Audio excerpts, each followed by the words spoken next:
Before we get into the video, I just want to remind you guys that I have some new Miami themed shirts on the merch store, and you can check them out by clicking the top link down in my description. I really think that this is some of the most unique Canes game day gear on the market. You're gonna love them.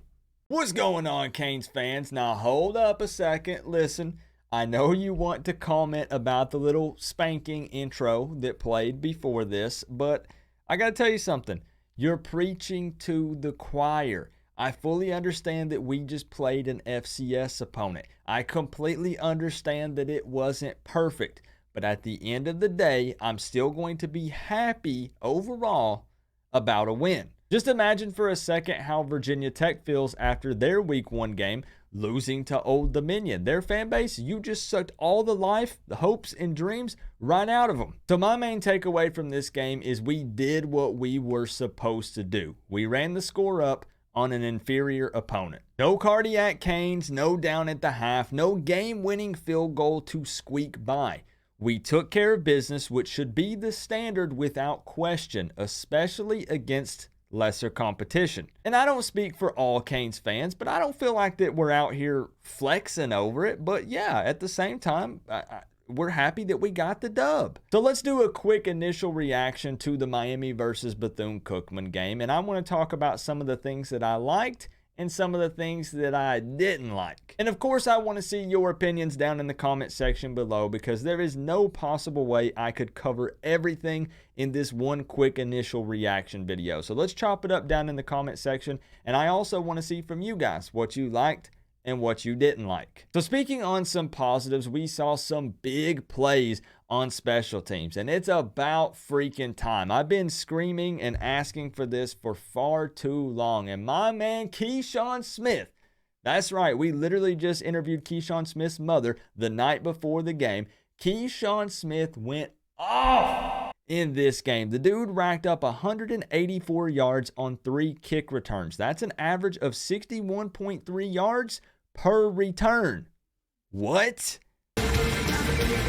Honestly, if he continues to keep it up, all of our future opponents are just going to kick it into the end zone because they don't want Keyshawn getting the ball because dude's got some wheels. Can we also please take a moment as Canes fans and appreciate no dropped balls by the wide receivers today? Now, I'm pretty sure that Mallory had a catchable ball that was batted out of his hands, and Tyler Van Dyke did have to throw away, I believe, 2 other balls. But when actually just looking at the wide receiver group, they didn't drop any passes. Considering how much that issue plagued us last season and taking into account what we were hearing from practices, this was very refreshing to see. And also yards after the catch. I saw a lot of fight for extra yardage by that receiving group. We also had more rushing than passing yards in this game. And boy, let me tell you, does that put a big smile on my face.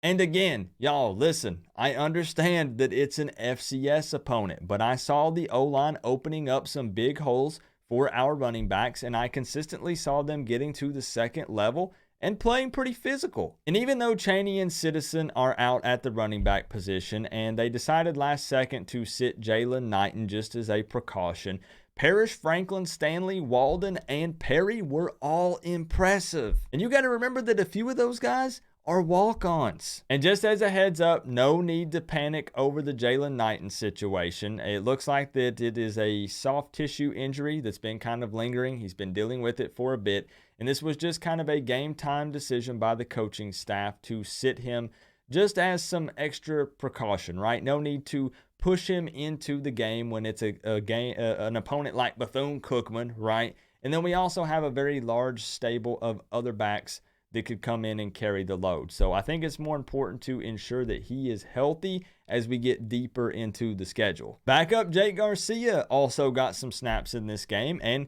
he looked good. I mean, did any Canes fan actually think he wouldn't look good? We know that he's QB number 2 for a reason, and Jake Garcia could probably go start at just about any other Power 5 school right now. It's just that Tyler Van Dyke is really that good. He's that dude. But Jake came in and threw 7 for 7, totaling 88 yards. So, I mean, no complaints there. But now it's time to talk about some of the not so good things. And just for the record, you could go through and nitpick every single game. And you could do this for every team. There's always little things that you could point at that were negatives and things that didn't go right. All these guys on the field are human. All of us, right? The coaching staff, the players, everybody. So there's always going to be some little small mistakes. But just know that it's all out of love and it's just constructive criticism because we want to see the team improve and continually get better. So first off, maybe it's just me. Let me know down in the comment section below. But I feel like that we started out slow on defense. And honestly, we kind of just looked slow in general on that side of the ball. I mean, I know Bethune only scored 13 and we scored 70, so there's a big difference there. But if they did score, we expected it to be garbage time points, and that was most certainly not the case. And if I'm just going to keep it 100% real and transparent with you guys, which is what I always do, I'm still a little worried about the linebacker group that's currently out on the field. And maybe you could chalk it up to some first game jitters, but I personally didn't see the overall improvement in that position group that I was hoping for. Basically, what I'm trying to say is if there was a specific position group that I felt like was holding back the defense, I would probably have to point the finger at the linebackers. Just saying. Now, this is, again, just after game 1, so there is the possibility there that we could continue to grow and improve throughout the season. That does happen. I'm also a little concerned about how we will hold up when we face a more mobile quarterback that likes to scramble a lot. That will definitely be something to keep an eye on as we continue through the season. And I know it seems like all the negatives are pointing at the defense, but that's just something that really stood out to me after this first game. And really all I'm asking for, it's never going to be perfect, right? But all I'm really asking for is I need to continue to see positive progress with the defense as the season continues on. That's all I'm asking, man. And I think if we're all just being real and transparent here, Canes fan or not, we won't see the real Miami team until week 3. And I say that because that's going to be our first true test against Texas A&M. But that's just my own personal opinion on some quick positives and negatives from the game. Just a quick initial reaction immediately after the game. So I know a lot of people, myself included, like to go back, rewatch the game, pay special attention to some specific position groups and or players and all that good stuff. But this was just a quick hitter. Here's off the top of my head kind of some things that I felt like went down that stood out to me in this game. But overall, I mean, 70-13, I'm pretty happy overall with that. But what we're going to do is jump over to ESPN.com and take a quick look at the stats to kind of just wrap up this video.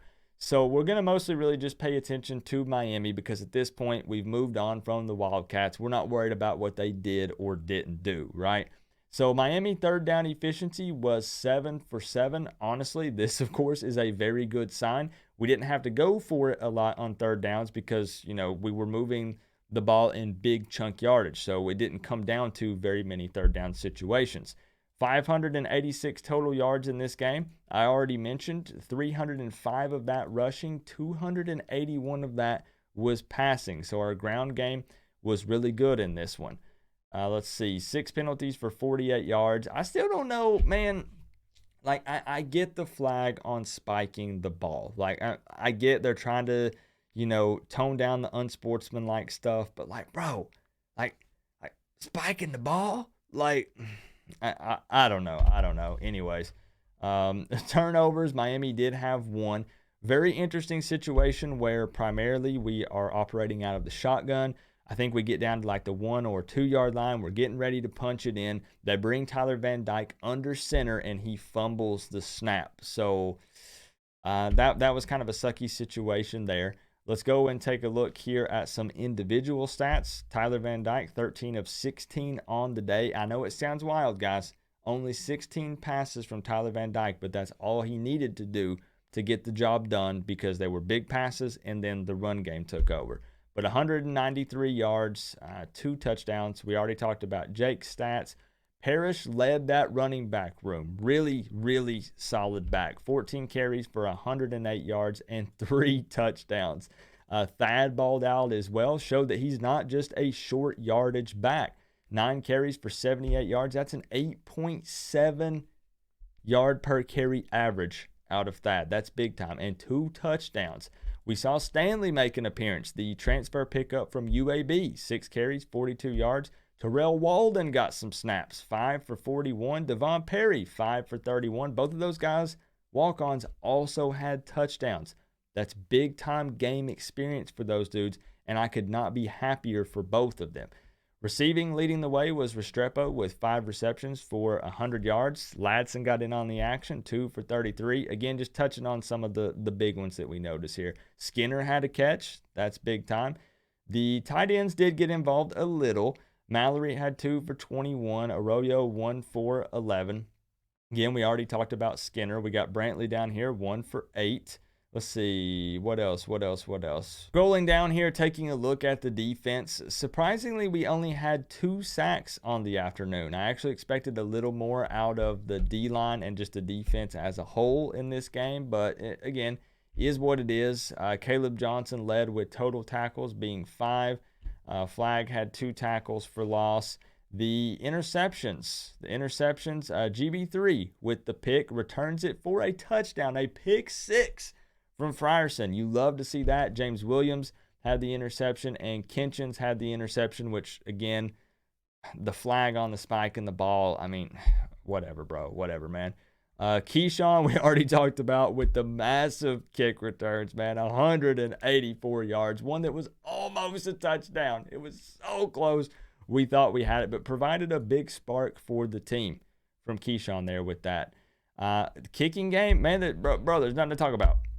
There's nothing to talk about because there were 0 punts and 0 field goals. If I remember correctly, we scored on 9 out of 11 offensive possessions in this game, and it was just one of them was the fumble, and then the other one was to end the game where we just didn't have time to finish the drive. So overall, big day offensively. I think that most people are going to agree that they just like to see a little more out of the defense, you know, some more pressure, some more sacks, continue to improve tackling, and hope for a little more speed on that side of the ball. And then otherwise, I think if they can get enough stops and the offense continues to find chemistry and can rack up points, bro, I think we're cooking. So that's it for my quick little initial reaction to Game 1, Miami versus Bethune-Cookman, getting the dub 70-13. I said it already. I'll say it again. We took care of business just like we are supposed to,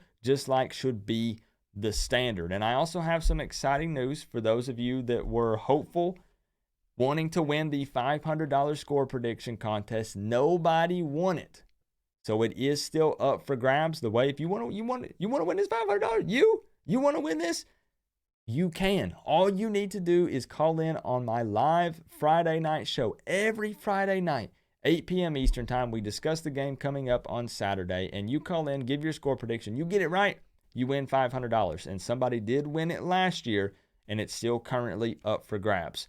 So otherwise, guys, that's really about it. I'm very excited for Southern Miss coming up. We'll pump out that preview video very soon. And then I have some big things planned for week 3 against the Aggies. Thank you guys for all of the support during the live hangout for the game. Thank you for Glory and T2Y coming on Friday.